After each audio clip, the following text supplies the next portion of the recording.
말씀은 누가복음 15장 1절에서 7절 말씀입니다. 신약 성경 누가복음 15장 1절에서 7절 말씀을 한 절씩 봉독합니다.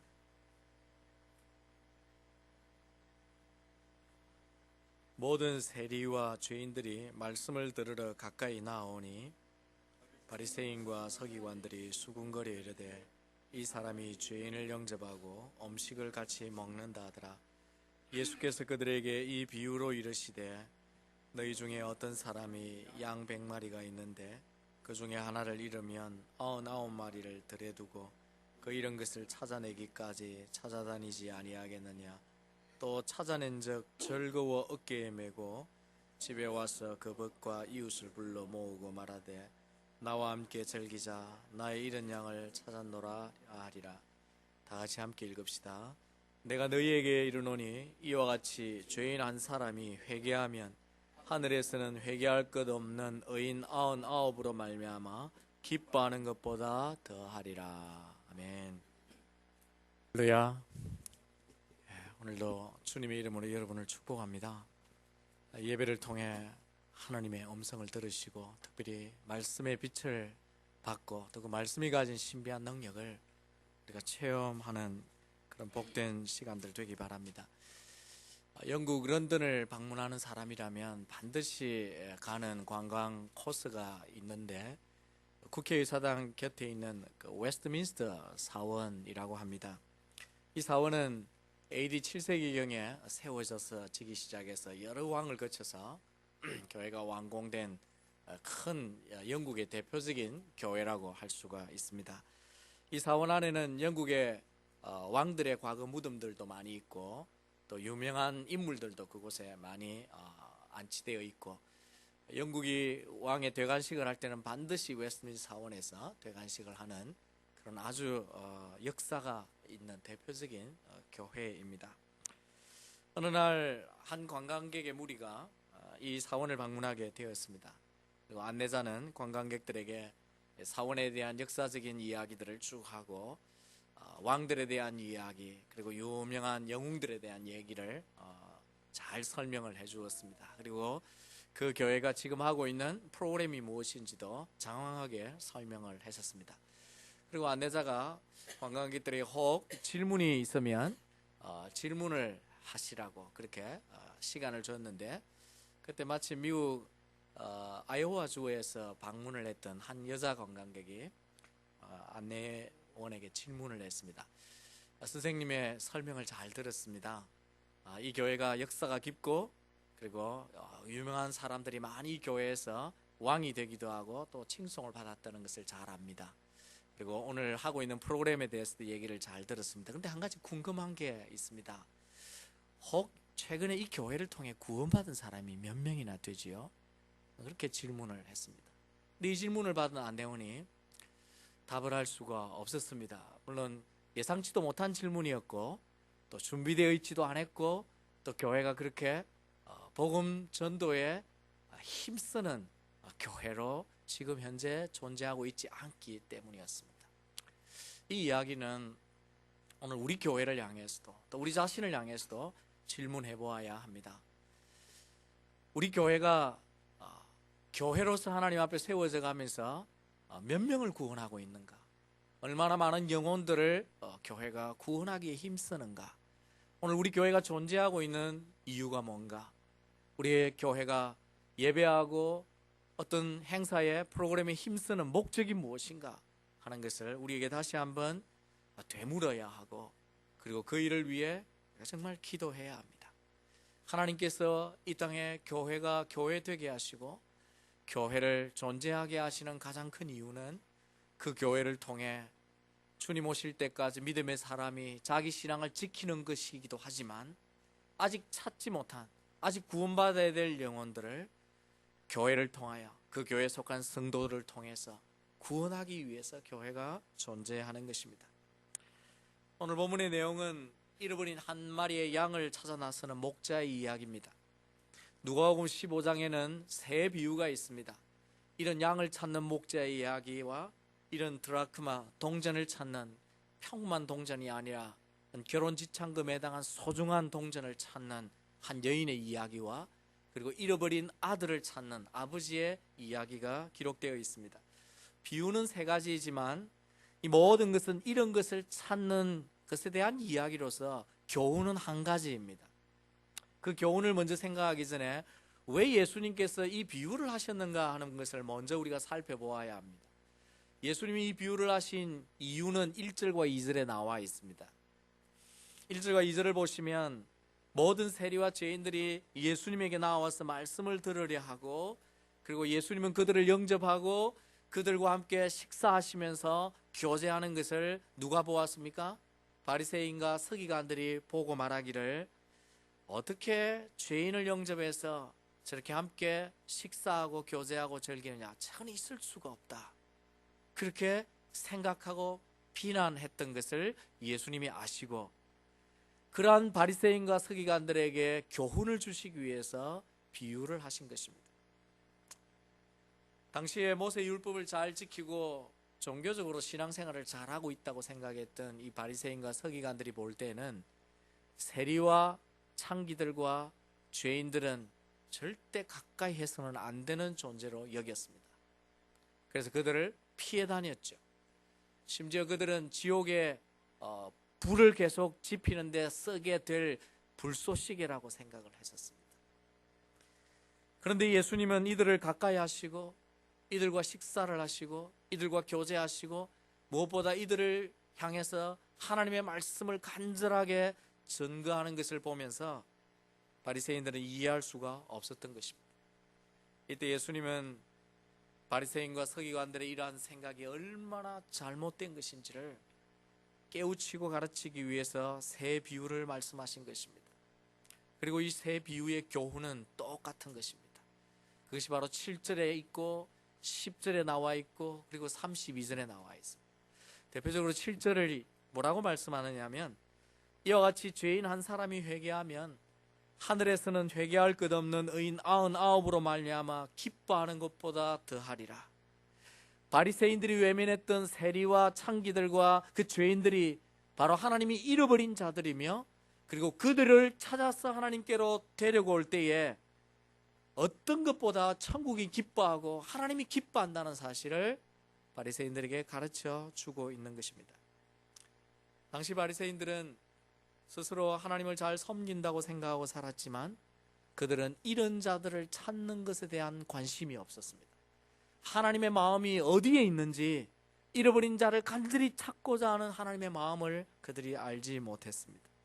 아니, 주님은 도리어 잃어버린 자를 찾기 위해 오셨음에도 불구하고 바리새인과 서기관들은 주님이 찾고자 하는 그 잃은 자에 대해서 무관심했던 것입니다. 그리고 자기 종교적인 형식에만 집착하고 살았죠. 오늘도 우리가 여기 바리새인과 사두개인처럼 서기관처럼 우리 자신들도 자신이 모르게 우리의 종교적인 신앙에만 힘쓰고 집착하고 그리고 하나님이 찾고자 하는 이런 자에 대한 무관심으로 살아갈 위험이 있습니다. 오늘 우리가 바리새인처럼 되지 않기 위하여 서기관처럼 되지 않기 위하여 예수님이 그토록 안타까워하면서 그들의 잘못된 마음과 삶을 깨우쳐 주시는 그 가르침을 오늘 우리가 받고 우리가 주님이 원하시는 자로 살아가야 할 것입니다. 오늘 주님 말씀하시는 이 메시지에 귀를 기울이고 순종하기 위해서 우리가 뭘 해야 할 것인지 오늘 생각해 보기를 원합니다. 11월 10일 주일 새생명 축제가 계획되어 있습니다마는 단순히 그러한 나를 위해서만 아니라 우리의 앞으로 남은 생애를 어떤 일에 무엇에 집중하고 나를 통해 하나님이 하고자 하시는 일이 무엇인지를 오늘 이 말씀을 통해서 다시 한번 되돌아볼 수 있기를 원합니다. 주님이 우리에게 원하시는 게 뭘까요? 주님이 우리에게 이런 자를 위해서 해야 할 일들을 말씀하시면서 오늘 이 비유들을 통해 다음과 같은 것들을 우리에게 교훈해 주십니다. 첫 번째, 우리가 이 말씀에 순종하기 위해서 해야 할 것은 이런 자들에 대해서 관심을 갖고 주님과 같은 마음을 가지는 것입니다. 100마리 양을 치는 목자가 있었습니다. 예수님의 비유는 이렇게 시작합니다. 그리고 자기 양을 이끌어 들로 데리고 가서 마음껏 풀을 뜯게 했습니다. 풀을 다 뜯은 다음에 양을 이제 모아서 자기 우리로 데려가려고 양을 헤아리는데, 이스라엘 백성 양을 헤아리는 방식이 뭐라 그랬습니까? 출애굽기를 통해서 우리가 보았지만 선을 그어서 지나가게 해서 헤아린다 그랬죠. 그게 전통적인 방식이고 그게 중요한 의미가 있다고 했습니다. 그렇게 막대기를 펴서 양이 하나하나 이렇게 넘어가는데 한 마리가 안 보이는 거예요. 아마 풀을 뜯도록 풀어놓은 가운데 한 마리가 이탈을 한 것입니다. 일반적으로 양이 가지고 있는 그 속성을 잘 알고 있던 목자는 마음이 조급했습니다. 양은 눈이 침침하고 어두워서 1m 앞을 보지도 못하고 보통 동물처럼 귀소 본능이 없기 때문에 결코 집으로 혼자 찾아올 수가 없습니다. 그래서 목자는 마음이 조급해서 99마리의 양을 들에 두고, 오늘 본문의 비유에 의하면 그 한 마리의 양을 찾기 위해서 나섰다, 그렇게 되어 있습니다. 한 마리를 잃어버린 그 목자의 마음이 어떠할까요?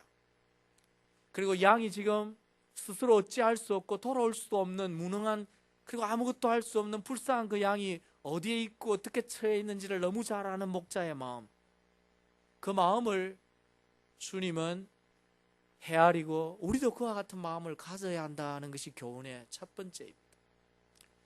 여러분이 혹시 소중한 것을 잃어버려 본 적이 있습니까? 뭐 소중한 것이 무엇인지를 사람마다 다 다르겠지만, 여러분이 혹시 힘껏 노력해서 수입이 엄청나게 많은 걸 현금으로 찾아가 집으로 가지고 오다가 그걸 깜빡 잃어버렸다고 하면 그 마음이 어떠할까요? 무엇을, 그것이 내게 소중하면 소중할수록 잃어버리고 난 다음에 그 마음은 절박하게 됩니다. 그것을 찾아야 한다는 간절한 마음이 있게 되죠. 미국에도 간혹 이런 자녀를 찾는 광고 전단지가 집으로 배송이 되지 않습니까?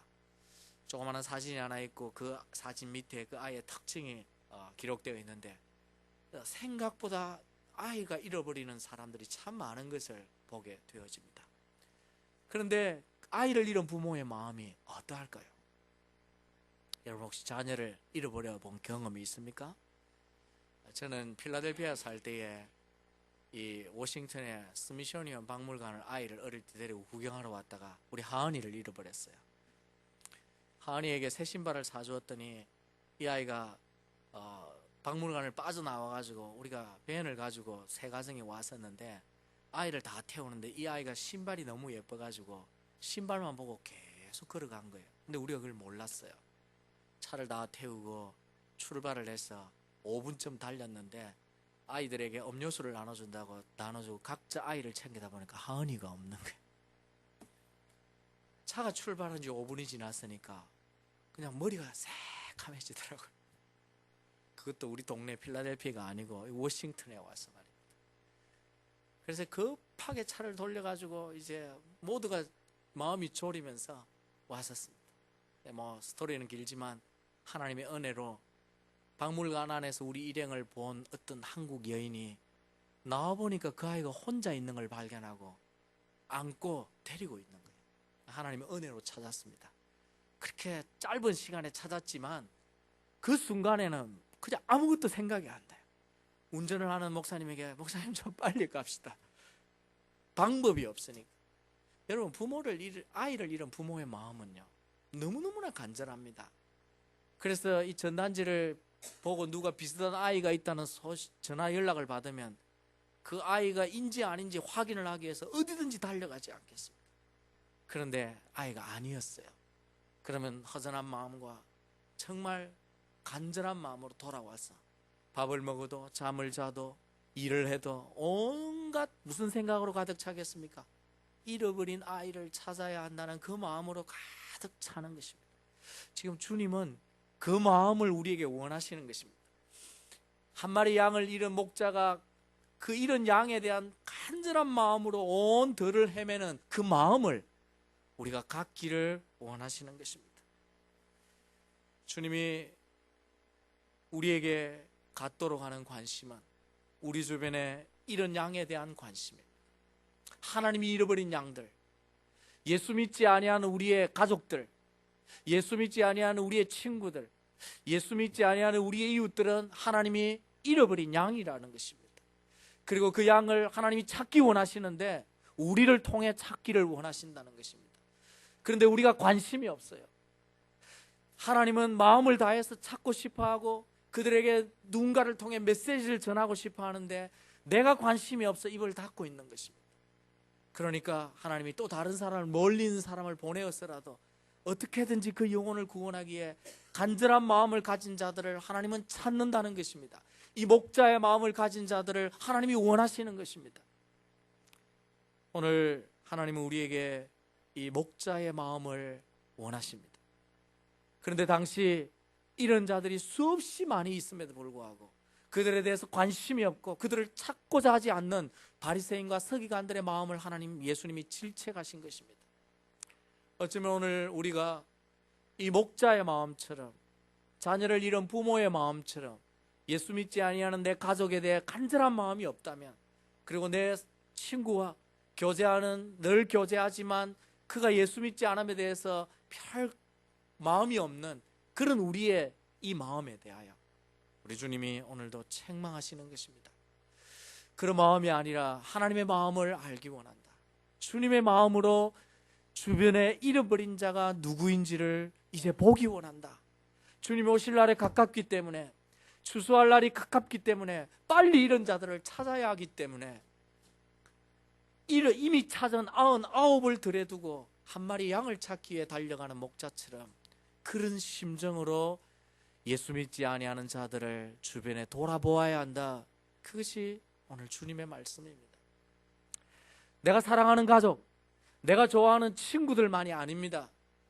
내가 좋아하지 않는 사람, 저 사람은 뭐 꼭 예수 믿어 구원받을 필요가 있겠나 싶은 못된 사람들, 심지어 내게 원수와 같이 보이는 사람들에 대해서도 하나님의 마음은 다르다는 것입니다. 그 이야기가 어디에 있습니까? 요나스에 있습니다. 여러분, 요나스의 이야기를 알지 않습니까? 니느웨 백성들을 향해서 하나님의 멸망이 임하기에 되기 직전에 그들에게 한 번만이라도 하나님 말씀을 선포하고 회개하라고 전하는 이 요나가 하나님의 명령에 불순종해서 다시 스스로 도망가려 할 때 하나님이 강권해서 요나를 끄집고 다시 니느웨로 보내었습니다. 요나는 마음에 탐따받지 않았지만 그는 하나님의 명령에 순종해서 가서 말씀을 선포했는데 자기가 생각지도 않게 니느웨 그 성의 왕과 온 백성이 그 말씀을 받고 하나님을 두려워해서 금식하고 회개하면서 모든 백성이 다 구원을 받게 되었어요. 하나님의 멸망을 하나님이 거두시고 그들을 진멸하지 않기로 결정을 한 것입니다. 그때 니느웨 요나의 마음이 편치 않았습니다. 왜? 오랫동안 자기 백성을 괴롭혔던 그 원수 같은 니느웨 사람들은 멸망해야 되는데 하나님이 그들을 구원해 주시니까 불평이 생겼어요. 그리고는 이 성이 어떻게 되는가 그 끝을 한번 보자. 그리고는 동쪽 산에 올라가서 그 성을 내려다보고 앉아 있는 거예요. 하나님이 요나의 그 못된 마음을 보시면서 기가 차서 요나를 교훈하시기 위해서 사막 기후에 뜨거운 햇볕을 주시고, 그리고는 요나가 너무 힘들어하니까 박능굴을 새로 돋아나게 해서 그늘을 만들어주니 요나가 너무 기분이 좋아서 이제 지켜보고 앉아 있는 거예요. 그 다음 날 어떻게 하십니까? 하나님이 다시 벌레를 보내어 박능굴을 싹 마르게 하시고, 그리고 더 뜨거운 해와 동풍을 보낼 때에 요나가 하나님 앞에 불평하고 성을 내면서 하나님 왜 이 박능굴을 이렇게 또 마르게 하셨습니까? 주실 때는 언제고 이 가져가시는 건 왜입니까? 그리고는 불평하니까 하나님이 요나에게 하신 말씀이 있었어요. 그 말씀이 바로 요나서의 4장 10절과 11절 말씀입니다. 네가 수고도 아니하였고 너가 재배도 아니하였고 하룻밤에 났다가 하룻밤에 말라버린 이 박능쿨을 그토록 아끼는데 하물며 이 큰 성읍 니느웨에는 좌우를 분별하지 못하는 자가 12만이요 가축도 많으니 어찌 내가 아끼지 아니하겠노. 이것이 하나님의 마음이라는 것입니다. 하나님께서 오늘 우리를 향해서 이토록 찾고자 하고 아끼는 영혼들에 대해 우리도 동일한 마음을 갖기를 원하십니다. 사랑하는 성도 여러분, 이런 하나님의 마음을 저희들이 배울 수 있기를 원합니다. 이번 새생명 축제를 통해서 이 마음을 한번 배워보기를 원합니다. 내 주변에 내가 찾아야 될 이런 자가 누구인지 관심을 갖고 그들을 찾지 못했을 때 목자의 마음, 하나님의 마음은 어떤지 그 마음을 한번 우리가 상상해 보면서 우리가 그들에 대해서 이와 같이 안타깝고 간절한 마음을 품고 하나님 앞에 기도할 때 하나님께서 우리의 영혼을 새롭게 하실 뿐만 아니라 우리를 통해서 한 영혼을 구원하시는 놀라운 역사를 오늘도 우리 교회를 통해 베풀어 가실 것입니다. 바라기는 여러분의 주위에 있는 사람들을 다시 한번 보십시오. 그들의 외모의 아름다움만 보지 마시고 그 영혼의 상태를 보시면서 여러분이 사랑하는 자든 아니면 미워하는 자든 관계없이 여러분 주위에 붙여진 모든 자들은 예수 믿지 아니하는 자들은 주님이 찾아야 될 이런 자들인 것을 아시고 우리가 주님과 같은 마음을 회복하셔서 우리 주변을 바라보시고 기도하시고 우리 아버지 하나님의 마음을 닮아 우리도 하나님이 명령하신 사명을 감당하는 그런 복된 성도, 복된 교회가 되기를 주의 이름으로 축원합니다. 두 번째, 주님이 이 말씀을 통해 우리가 해야 하고 순종해야 될 일이 뭐냐? 아버지의 마음과 같은 마음을 회복하는 것도 필요하지만 두 번째 이 비유를 통해 말씀하시는 것은 이런 자들을 찾기 위해 수고해야 한다는 것입니다. 한 마리 양을 잃은 것을 확인한 순간 목자가 어떻게 행동합니까? 99마리를 덜에 두고 바로 찾아났습니다. 목자가 양을 찾아났을 때 어떻게 했을까요? 여기에 세부적으로 기록되어 있지 않지만 목자가 자기가 할 수 있는 모든 걸 다 하지 않았겠습니까? 거친 풀숲을 다 뒤져보기도 하고 그리고 꼴짝 돌마다 혹 바위 틈에 없는가 다 살펴보기도 하고 혹 잘못 발을 디뎌서 어디에 떨어졌을까 싶어서 위험한 골짜기를 목자가 조심스럽게 다 내려가 보면서 이런 양을 찾기 위해 목자가 할 수 있는 모든 수고를 다 합니다. 혼자 찾지 못한다면 어떻게 할까요? 동네 가족들 다 불러서 해가 지기 전까지 동원해서라도 찾고자 무엇이든지 할 것입니다. 자녀를 잃은 부모는 무엇을 할까요? 집에서 편안하게 누워서 잠 잘 잘까요? 한국에 간혹 보면 자녀를 찾기 위해서 십몇 년을 자기가 가진 재산을 다 들여서 전단지를 만들고 곳곳을 찾아다니고 모든 걸 동원해서 자녀를 찾는 부모를 볼 수가 있습니다. 왜? 찾아야 되기 때문에. 찾아야 하는데 아무것도 수고하지 않고 아무것도 하지 않고서는 찾을 수 없기 때문에 그리고 그가 할 수 있는 모든 것을 다 하는 것입니다. 주님은 오늘 이 비유들을 통해서 우리에게 우리가 할 수 있는 모든 걸 다 하도록 말씀하십니다. 이런 드라크마를 찾는 여인의 이야기를 보면 구석구석 빗자리로 설고 그리고 들여다보고 가구를 옮기고 모든 수고를 다해서 그것을 찾기까지 한다고 그렇게 되어 있습니다. 여러분 오늘 우리도 하나님이 이런 영혼을 찾기 위해 우리가 해야 할 일들이 있습니다. 우리는 아무것도 하지 않으면서 사람들이 우리에게 오기를 왜 안 오지? 그리고 기다렸으면 되지 않는다는 것입니다. 우리가 그들을 위해 기도해야 합니다. 간절히 정말 우리의 심정이 하나님의 아버지의 마음처럼 애틋하도록 우리가 그 영혼을 구원받도록 기도해야 합니다. 그 수고도 우리가 해야 합니다. 또한 동시에 그들에게 찾아가야 합니다. 헛걸음을 하면 또다시 찾아가고 그들에게 다시 연락을 해도 되지 않으면 또다시 연락을 하는 수고를 해야 합니다. 그들에게 미안한 마음이 들 정도로 강건해서 내가 강건하지 않으면 이 영혼이 구원받지 못한다는 그런 안타까운 마음으로 그들에게 할 수 있는 모든 걸 동원해서 복음을 전가하고 그들을 섬기고 친절을 베풀고 그들의 마음이 열리도록 그렇게 해서 때로는 필요하면 시간도 물질도 내 재능도 봉사도 아낌없이 동원해서 그들에게 복음을 전가하는 그 수고를 우리가 오늘도 감당해야 한다는 것입니다. 이렇게 수고하지 않으면 결코 이런 자들을 찾을 수가 없습니다. 과거 우리나라에 복음을 전하러 왔던 외국인 선교사님들이 한국 땅에 잃어버린 영혼을 찾기 위해서 왔을 때 그들이 했던 수고와 희생을 한번 생각해 보십시오. 어떤 선교사님은 한평생 젊음을 한국 땅을 위해 다 바쳤습니다. 20대 초반과 중반에 와서 그 땅에서 죽고 묻히는 선교사님들이 많았습니다. 뿐만 아니라 일찍 생명을 잃은 선교사들도 있습니다. 그들이 온갖 비난과 모욕을 받아가면서 그들의 삶을, 그들의 인생 전체를 한국에 뿌리고 들였을 때에 그들의 희생을 통해서 한국 교회가 세계 유례 없는 부흥을 맛보고 구원의 은혜를 입었다는 사실입니다. 그 희생자들을 생각하면 얼마나 감사해야 되는지 몰라요. 그 중에 1885년 한국 땅을 처음 밟고 그러면서 그 땅을 향해 바라보고 울부짖으며 기도하면서 기록으로 남겼던 언더우드 선교사님의 배지 않는 조선의 마음이라는 글 속에 다음과 같은 기도문이 남겨져 있습니다. 한번 그걸 우리가 보면서 선교사의 그 마음 그리고 그 희생 그것들을 우리가 한번 새겨보면 좋겠습니다. 언더우드 선교사님이 척박한 그 가난한 아무것도 보이지 않는 한국 땅에 와서 무엇을 느꼈는지 이렇게 고백합니다. 오 주여, 지금은 아무것도 보이지 않습니다. 주님, 메마르고 가난한 땅, 나무 한 그릇 시원하게 자라오르지 못하고 있는 땅에 저희들을 옮겨와 앉히셨습니다.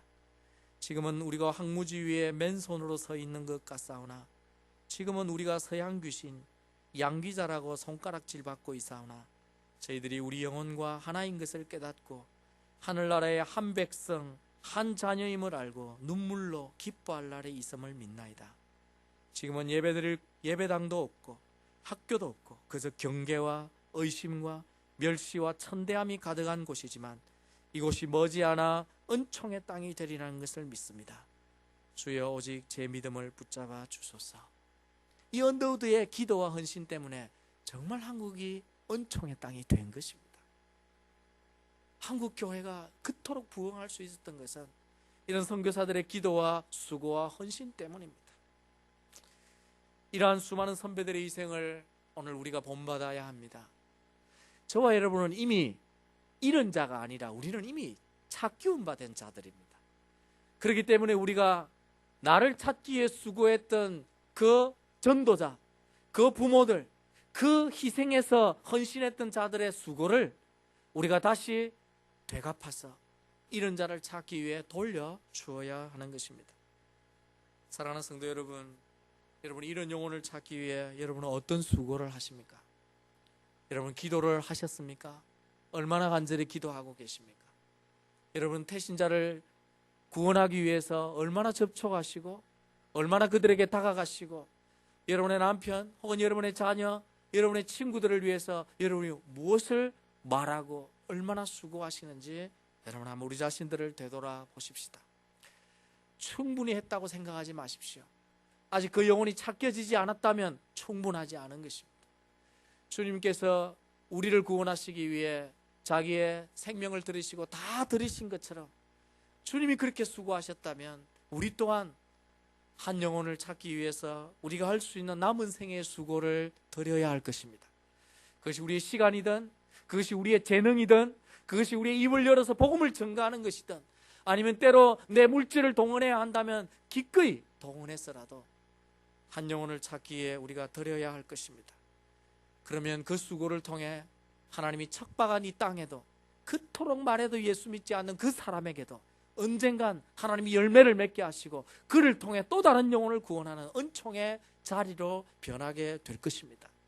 우리 교회가 새생명 주조를 통해 이 지역에 몇 사람이라도 구원하는 이 일에 헌신함은 그것을 통해 하나님이 새로운 하나님의 나라의 사람들을 찾고 또 그들을 통해 하나님 나라를 이루어 가시고자 하는 하나님의 놀라운 뜻이요 사명입니다. 그러므로 우리가 이 일에 아무것도 하지 않기로 앉아있지 마시고 여러분 무엇인가를 하십시오. 남은 시간 동안 무엇인가를 하십시다. 그리고 우리의 수고를 다해서 하나님 앞에 후회가 없도록 최선을 다해 한 영혼을 찾아 나서는 그런 복된 성도들, 그래 구원의 열매를 맺는 복된 믿음의 사람들 다 되시기를 주의 이름으로 축원합니다. 이 비유를 통해 하나님이 우리에게 주시는 마지막 교훈이 있습니다.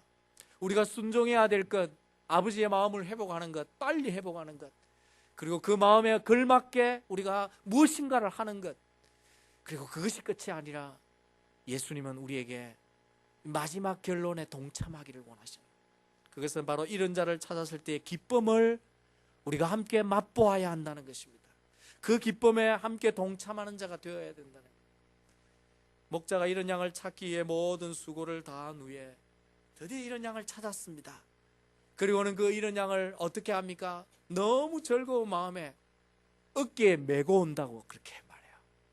뭐 그렇게 할 필요가 없음에도 불구하고 마치 자기 자식을 찾은 것처럼 어깨에 양을 메고 그렇게 즐거움으로 와서 그것이 끝이 아니고 어떻게 합니까? 돈이 드는데도 불구하고 이웃들을 다 불러서 잔치를 하는 것입니다. 내가 한 마리의 양을 찾았다. 드라크마를 찾은 여인도 마찬가지예요.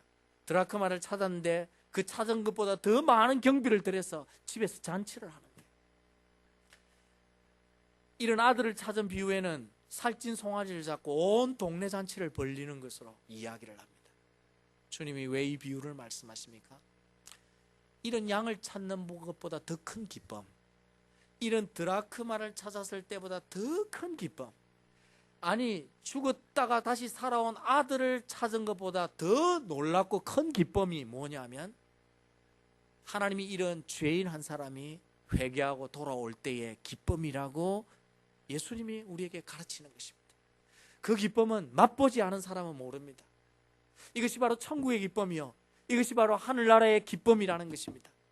그래서 이런 영혼이 구원받아 돌아올 때 전도자만 기뻐하는 것이 아니라 온 교회가 기뻐하고, 그리고 온 교회만이 아니라 천국에서 하나님이 기뻐하시고 천국의 잔치가 열려서 이미 구원받은 선배들이 그 영혼이 돌아옴을 인해서 다 기뻐하는 하늘 잔치가 열린다는 것을 말씀하고 있습니다.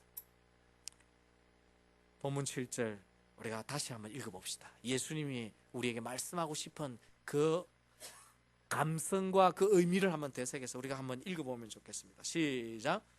내가 너희에게 이르노니 이와 같이 죄인 한 사람이 회개하면 하늘에서는 회개할 것 없는 의인 99으로 말미암아 기뻐하는 것보다 더하리라. 우리 주님이 왜 이와 같은 애틋한 말씀을 우리에게 하시는지 우리가 이 기쁨을 맛보고 살아야 합니다.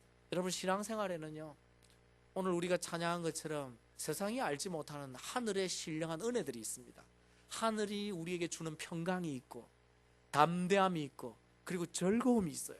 그런데 그 즐거움이 예배를 통해서도 누려지게 되고 기도함을 통해 기도 응답을 통해서도 맛볼 수 있게 되고, 심지어 다윗이 고백한 것처럼 또 우리가 예배 때마다 고백하는 것처럼 예물을 드림을 통해서도 그 즐거움을 맛볼 수 있습니다만은 그 즐거움보다 비교할 수 없는 가장 큰 기쁨, 천국의 기쁨 중에 절정의 기쁨이 뭐냐? 그렇게 말할 때 예수님은 바로 영혼 구원을 통해서 얻는 기쁨이다, 그렇게 말씀하시는 것입니다. 그보다 더 큰 천국의 기쁨이 없다. 그것은 바로 하늘나라의 기쁨이다, 그렇게 예수님이 우리에게 말씀하시는 것입니다. 이것이 하나님 아버지의 기쁨이요, 목자의 기쁨이요, 그리고 주님의 기쁨입니다. 여러분 한번 생각해 보세요. 여러분이 한 사람이 오랫동안 기도하고 수고해서 한 사람이 교회 와서 예수 믿고 신앙생활을 잘하면서 점점 자라가는 것을 볼 때마다 매주 그것이 나의 기쁨이 됩니다. 나의 힘이 되고 보람이 되는 거예요. 그런데 그 기쁨은 땅에서 끝나지 않고 천국에 가서 계속되는 거예요.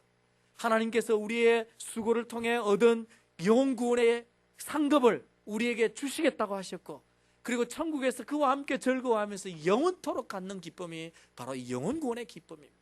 이런 자를 찾았을 때의 기쁨인 것입니다.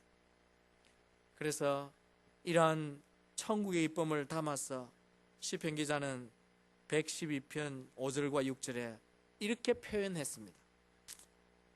이 말씀도 우리 다 함께 읽어보면 좋겠습니다. 시작. 눈물을 흘리며 씨를 뿌리는 자는 기쁨으로 거두리로다. 울며 씨를 뿌리러 나가는 자는 반드시 기쁨으로 그 곡식단을 가지고 돌아오리로다. 이것은 우리의 삶의 수고뿐만 아니라 영혼을 구원을 위해서 모든 수고를 다한 뒤에 얻는 천국의 기쁨을 상징하기도 합니다. 여러분, 이 기쁨을 우리가 누리기 원합니다.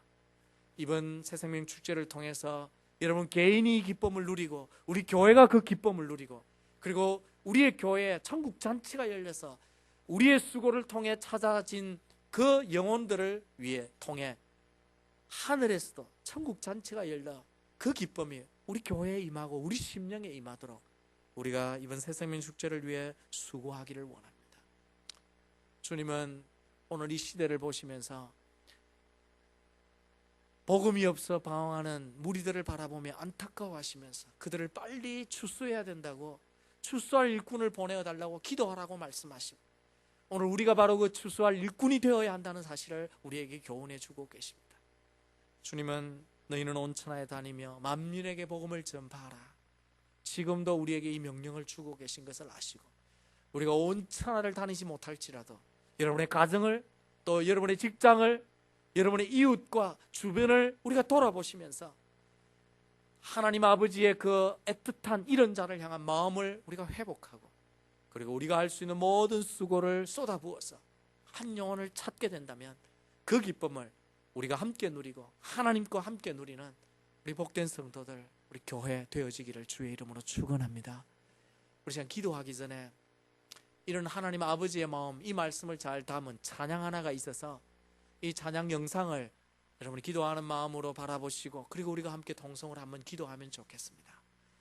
가사를 잘 기억하셔서 우리가 아버지의 마음처럼, 그 아버지의 눈물처럼 우리의 마음에도 그런 마음과 그런 눈물이 있으면 좋겠습니다.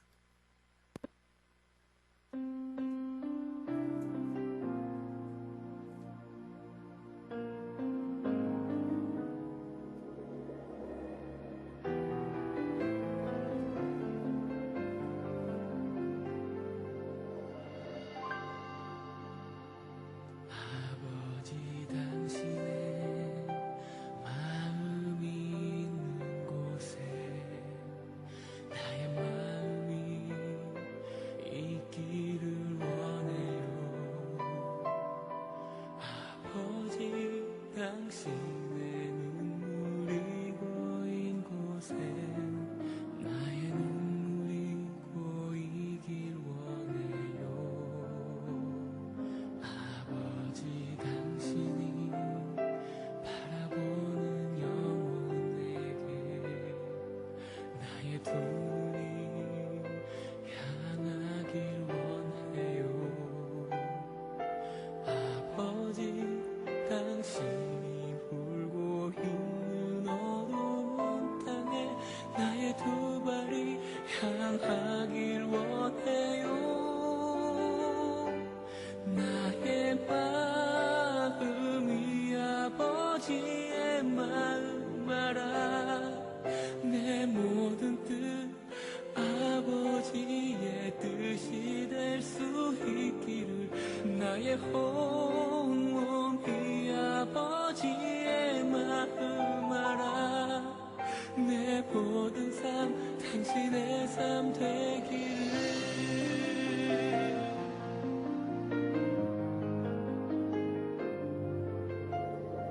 아버지, 당신의 마음이 있는 곳에 나의 마음이 있기를 원해요.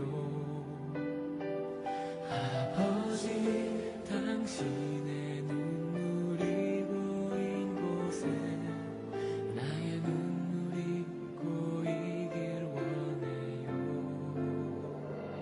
아버지, 당신이 바라보는 영혼에게 나의 두 눈이 향하길 원해요.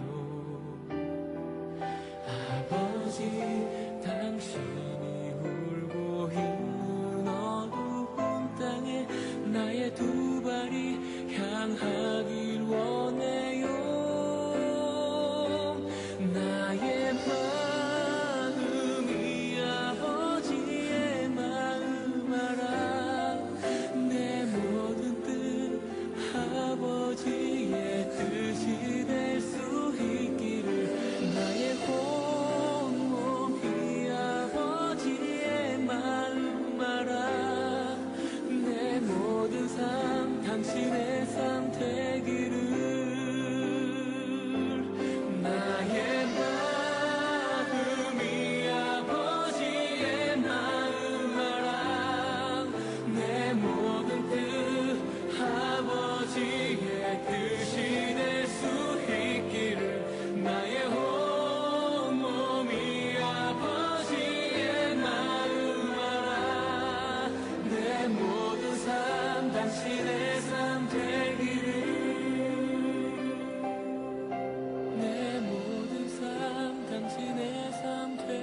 기도하십시다.